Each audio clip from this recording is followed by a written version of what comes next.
Marlon. How you doing? Oh, yeah, I'm doing fine. I'm doing fine. Greetings to you and all the Caribbean Express family. I tell you, boy, you must be really trying to recover now, huh? Sorry? You're trying to recover now from all that wonderful trip to Jamaica. Yeah. I'm just about recovered now. You know, it was a fantastic trip. Hey, Marlon. Managed to pack. Yeah. Yeah, go ahead. Go ahead. Yeah. Mm-hmm. Yeah, I just said I managed to pack in a lot on that trip, you know, with the kids and the family. Show them about the culture. I can tell that, but I want to tell you this. Mm-hmm. Born in Jamaica, grew up in Jamaica, made many trips to Jamaica. I don't think I've done the things that you have done. And you really enjoy the culture. I was kind of jealous. I was kind of jealous because, I mean, and I tell you something, it was really nice of you to share it with everybody, like, you know, Bob Marley's house, Bob Marley's, you know, my single bed, all that experience, Rick's Cafe, and especially the culture of your girls getting a guitar engraved, you know, Jamaican outfit. Yeah. It was good. It was good. Yeah, some of these places are a must-see when you go to Jamaica, you know. So, you know, I'm taking my kids out there. I just wanted to show them, you know, what the Jamaican culture is really all about, and to show them my origin as well, where I'm from. So, yeah, it was good. It was a good experience for them. So was this the first time? Well, my last daughter, Jasmine, it was her first time to Jamaica. Mm-hmm. But wife Sarah and Gabriella, they've been to Jamaica a couple of times before. So what was Jasmine's reaction? What was Jasmine's reaction? Oh, she loved it. She was like a duck to water, you know. She she fit right into the culture. She absolutely loved it. You know, they love the beach, and, you know, they love that sort of rustic kind of lifestyle in Jamaica. Oh, so they were good. Where were you actually? You know what you race? Yeah, I'm from Santana originally, so whenever I go to Jamaica, I always stay in and around Ocho Rios, or Runaway Bay, that area, you know, North Coast Ocho Rios. So. But when I saw you at the hotel, I've been kind of racking my brain, trying to figure out, okay, where's Marlon? Is he in the grill? I know it's not in Montego Bay. Is he in the grill or is he in Ocho Rios? And I figure, okay, this hotel for me, what could it be? You know, so I played a guessing game till I finally gave up. Yeah, it was at the beautiful Rio Hotel in Ocho Rios. I've stayed there about 3 times then before, I was right. Then I was right. I guess was right. But you don't want to divulge these things while you're traveling. It's all good. It's all good when you come back, right? Yeah. But I went to Montego Bay as well. Well, I passed through Montego Bay. We went to Negril, and, you know, just on our travels, on our tours, you know. So, yeah, it was good. It was good. Well, I see you posted a video. I was waiting for you to have a video posted with you diving off that diving board up in the tree. Yeah? No, I'm not the adventurous way. I'm not the adventurous type of guy at all like that. Okay. No, I'll give that one a miss. Okay, great. Let's talk about the music. All right. Tell me how your career began, because it's a magnificent career. Because I tell you this, I've never come across someone who covers so much cover music and do all the instruments by himself. So I'm going to take you up into going into that kind of avenue. So first of all, we're going to begin to tell me, how did your career begin? Well, I began playing music, I would say professionally, when I was about 15 years old. Mm-hmm. But before that, I've always liked music. I always knew that I was going to be a musician from I know myself, really. Mm-hmm. So when I was about 15 years old, I was still at school. I got introduced to. I actually started playing in a steel band on the north coast of Jamaica, in and around Ocho Rios, yeah. So that was my first musical experience playing in the steel band at around about 15 years old. So, and then after that, yeah, go on. No. Go ahead. Yeah, at 15 years old started. Then at about 18 years old, when I left high school, I went to play in the resident bands in Otrius. So it's almost like a graduation from steel band music into the hotels to play for cabaret artists. Mm-hmm. And we call it. They used to call it pop band back in the day. So this was around about 1990 when I started to play in the hotels with the resident bands under Mr. Hart Richard. He was the manager and the owner of the bands I used to play in. So I did that for about 3 years in and around the hotels in Otrius and along the North Coast. And in 3 to 5 years, 1995, I left the hotels and started working on the cruise ships. So yeah, I went away to Orlando and I started working for Carnival Cruise Lines as a bass player. So all this time I was just like a bass player. I never sang or anything like that. I was just playing bass. So I was known as a bass player on the North Coast.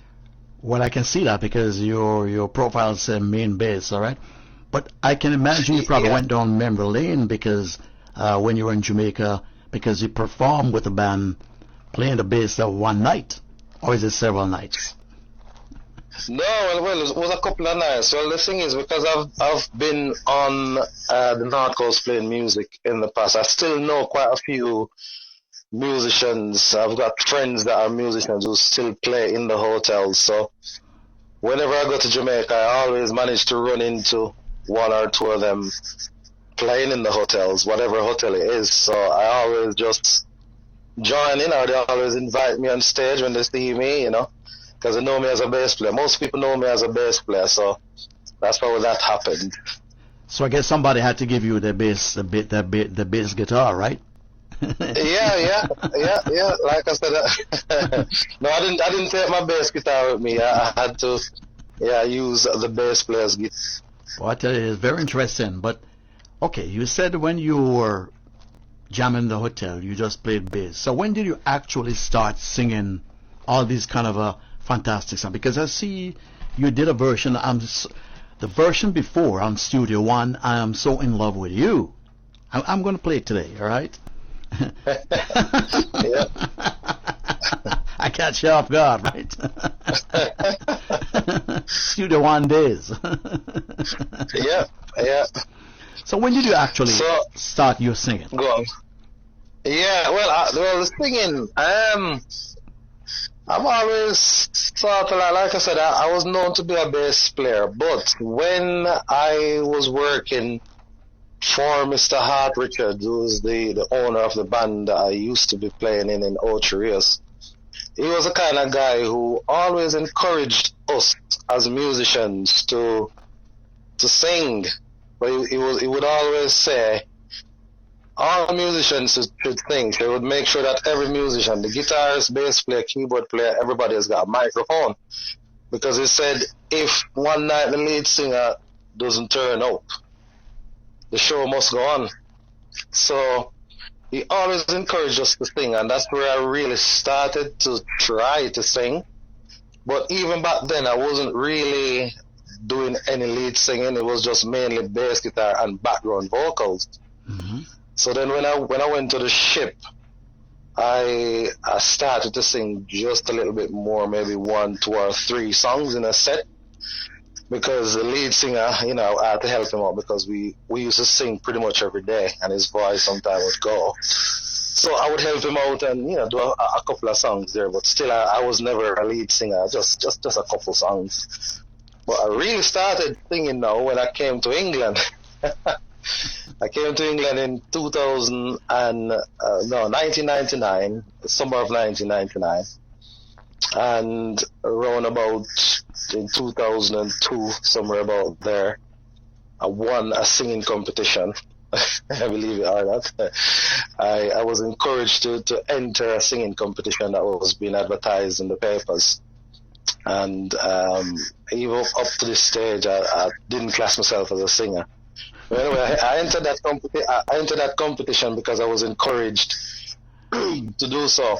And did the competition. It was heat, and then they had a final. And I won my heat, and in the final, I came second.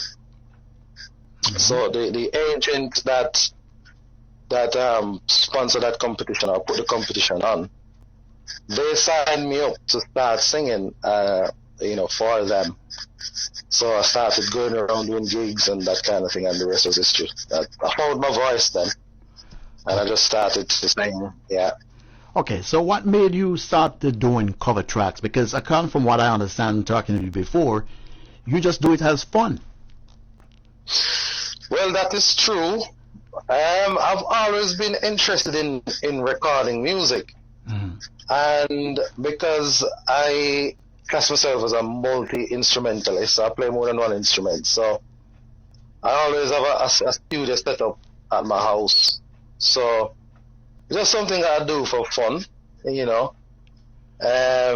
So because I play more than one instrument, I can record any song at any time. If I like the song, I just do it for fun, and all the songs, are the ones that I like. So I just put my own feel to it, and just for me, it's just having fun. Honestly, it's like a crazy hobby. So are you telling me that some of the songs I ask you to do, you do it, but you never like it?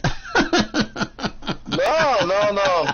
You see, no. The thing is, a lot of the songs that you suggest and even that Dart suggests are songs that I like anyway. I think we've got similar tastes in music. Mm-hmm. So when you like the song, it's quite easy to do it.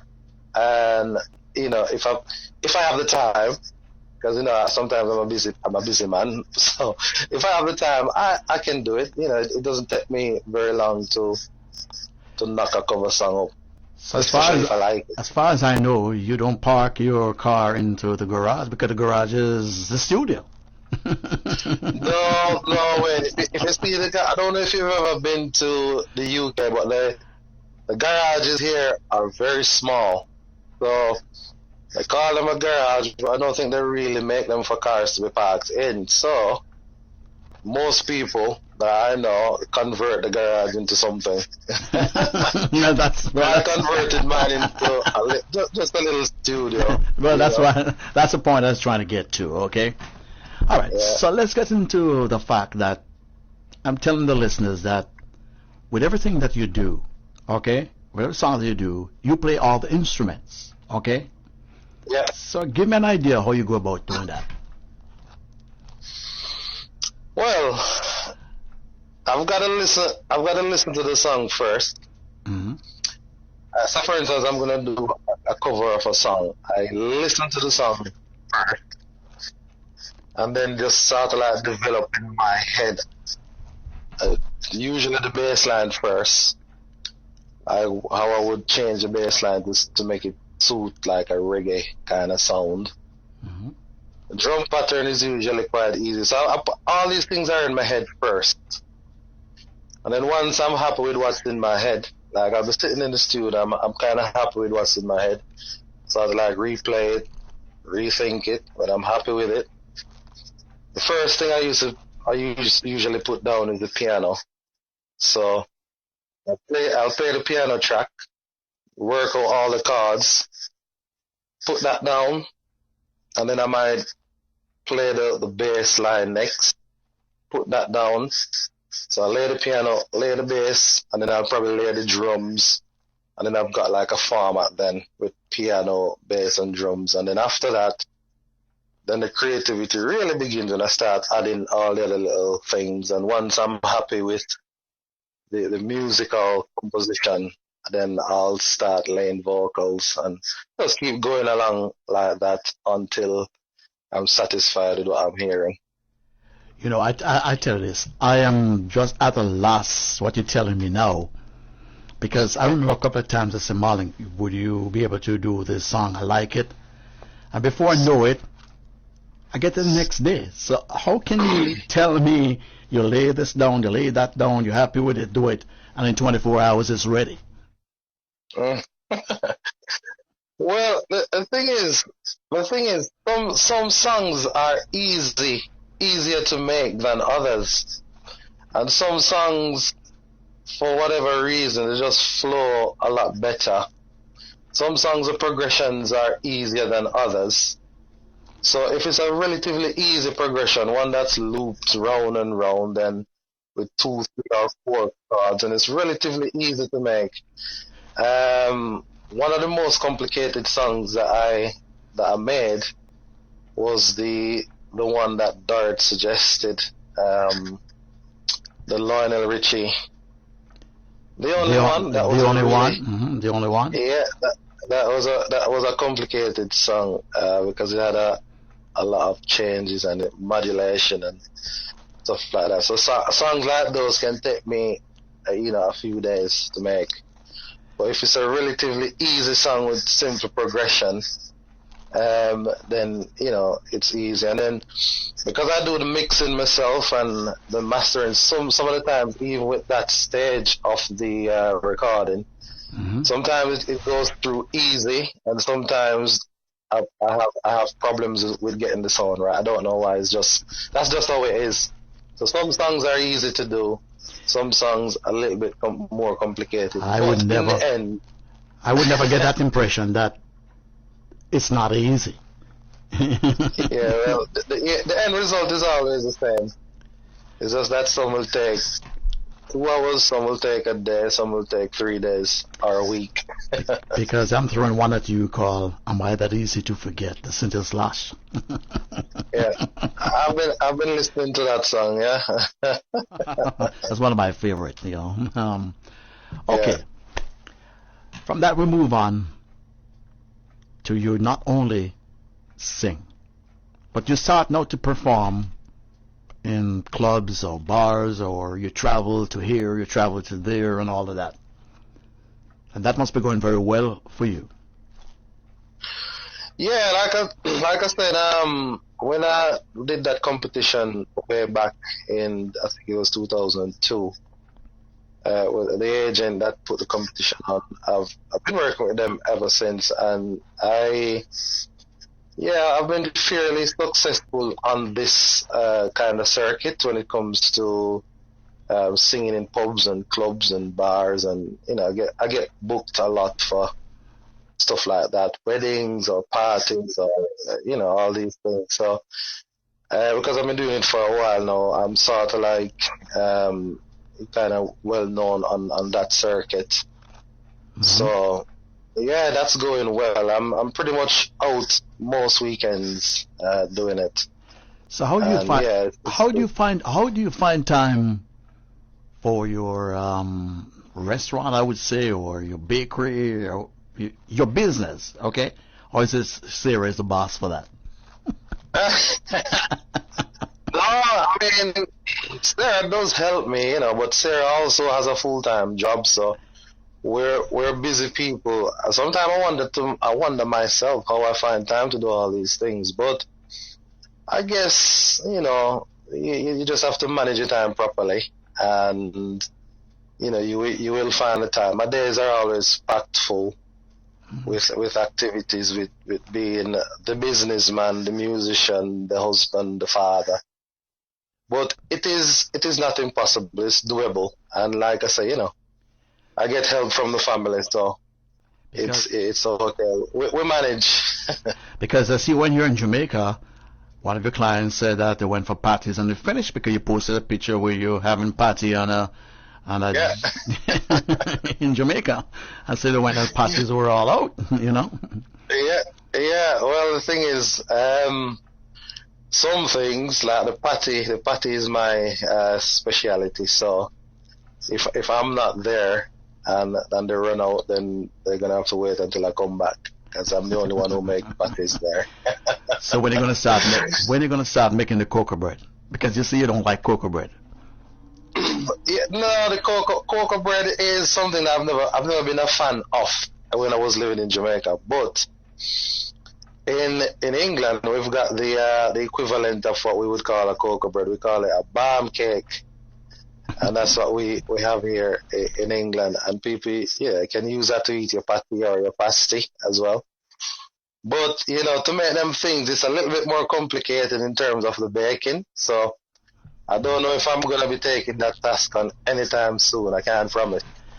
All I can tell you is that when I saw you in Jamaica and I asked you a question, what happened to the cocoa bread? You say, I don't like the cocoa bread. But for me, tradition, the first thing when I get to Jamaica, I had to taste is, and I got to have my cocoa bread and patty. And there's got to be one patty in the cocoa bread and an extra patty, right? That put aside to finish it off.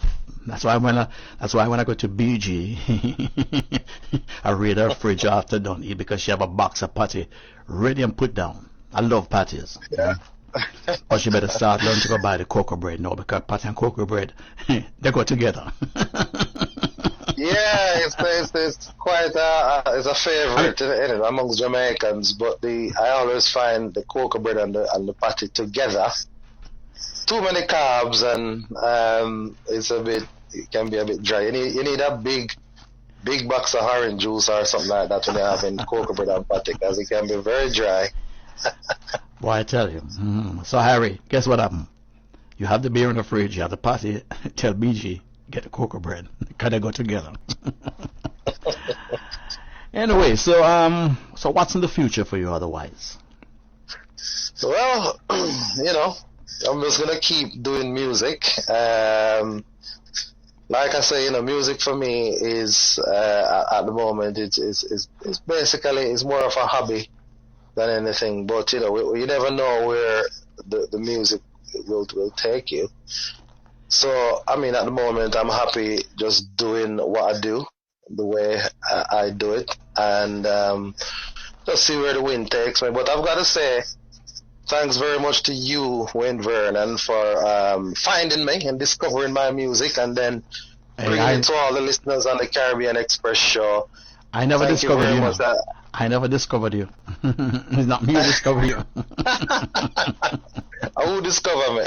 It's Dorrit discovered you and tell me about you. Is it? Mm-hmm. All right. Yeah. Okay. And then I went on your page and I see you are and I see your songs and I do a couple and listen to them. But I tell you, how much of these songs I have? 94. Mm-hmm. 94. 94 your tracks. Well, I appreciate it very much, the fact that you play my music, because like I said, when I do the music, when I do music the way that I do it, you never really expect anybody to gravitate towards it or pay any attention to what you're doing, because like I said, I do it for my own pleasures mostly and for fun. So when the Caribbean Express family, when they show their love and appreciation for the music that I do, the feeling is out of this world. So, thank you very much, guys. If you're all who are listening, thank you very much. I appreciate it very much that you like my music, and thanks for the encouragement. You keep me going. Thank you very much, guys, and thanks, Wayne Vernon. I have something. The one thing that I say is always there's no me without you, and there's no you without me. All right, and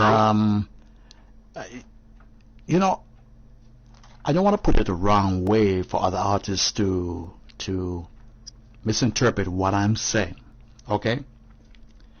But when somebody gives you something, you give back, okay? And you're so easy to get along with, and you have done a lot. Your music has done a lot for the show. And I tell you why. There's a lot of tracks that I love and the listeners love that is Facebook issues we can't play, okay? And a lot of the covers we can't do. So when we get you to do it, it's still coming really sweet and nice, all right? So, it's that's a one hand wash the other, okay? And I know what it takes for you to spend the time to do it. So I have to take that time, because it's my job to return that to you. So it's a great pleasure. And people people like Andy Bullock, when you play Marlon Clarke music, him don't want to be disturbed. You know, a big sign that said don't disturb. And him actually owned a track called Tell Me You Will. yeah. Anyway, yeah, another good track. Yeah. All the tracks are good. But like I said, I enjoy doing what I do. You know, I enjoy recording, and you know, like I said, you know, if you love it, you know, I can do it, and I love it, really enjoy it. So why not? So you know, if people request songs and if I like it, then obviously, yeah, I'm gonna do it, and I'm gonna keep it going. You know, you guys give me the encouragement, you know, from the love that you show me and my music. So yeah, we've got a good thing going. One of these days, if life's spare, I'm going to take a trip to Manchester. Anytime, Wayne Vernon. It's not too far. It's not too far from me. Just right around the corner from here. Yeah. Well, Marlon, it's been a great pleasure. You know, talking to you and to share all your experiences with the listeners, because there's a lot of things I've learned in this interview of the things how you put the music together, because it's always puzzled me, right? How it's being done. Sometimes I also wonder, which is the final question I'm going to ask you. Do you sit down and write out the music? How do you know? How do you know lines of some of the music? That's something that always fascinates me, you know. It's how. Yeah. I can't even remember even how to, when you said turn on the stove and you press this and you press that and you press this all kind of computer, much less to remember the line of a song. Yeah. I can't even remember one line of a song, much less you do so many and you seem to know it. So you write it out and sing it from a music sheet or what? No. Well, you mean the words of the song? Yeah, the words of the song. Yeah, well, I mean, sometimes everything is on the internet these days, so you can get the lyrics for a song easily on the internet, and learning songs sort of come naturally to me, and once I sing it a few times, then it's like it's stuck in my brain. It just comes naturally to me, you know, learning song lyrics. So. Hey, it's a learning process for me, you know. It's a learning process for me, right?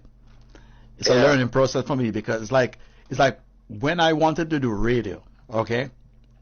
And I was a kid listening to radio beside me. I thought it was a band of my playing inside of the radio, you know. Never knew anything about record, 45 or spin and all, anything on turntable. So I said, how come the band them know all these songs, playing all day? Yeah. So it's a learning process for me. So it's a pleasure, Marlon, and I want to wish you all the very best, continued success, and all the best with your family. Say hi to Sarah, and we keep in touch from time to time, you know. Yeah, most definitely. And I'd just like to say once again, thank you very much to all your listeners for embracing my music. Some people share them sometimes, and you know, all the love that I get from you playing the music on the show. I see everything, I see all the comments, and I feel all the love, and you know, just thank you very much, guys. I appreciate it very, very much. It's our pleasure. You have some fantastic, faithful listeners. All right, that's all I can tell you. They have some faithful listeners, so it's my pleasure. So, yeah. Once again, thank you very much for taking the time. You're off today, so tomorrow night you hit the circuit again. So, it's a pleasure, and welcome back home in one piece. And I guess the weather going to make you lose your tan now. Yeah, I'm starting to lose my tan already. You know, when I go to Jamaica, I get really dark. You know, I'm really dark. But 3 days back, and I'm starting to go white again. Okay, so I just see around all the very best, and to all the kids. And we catch up with you soon again. Okay. Thank you very much, Wayne. Take care. You're welcome. the one and only Marlon Clarke. And once again, we're tracking him. This is Stealing Love, another cover track that he did for us all.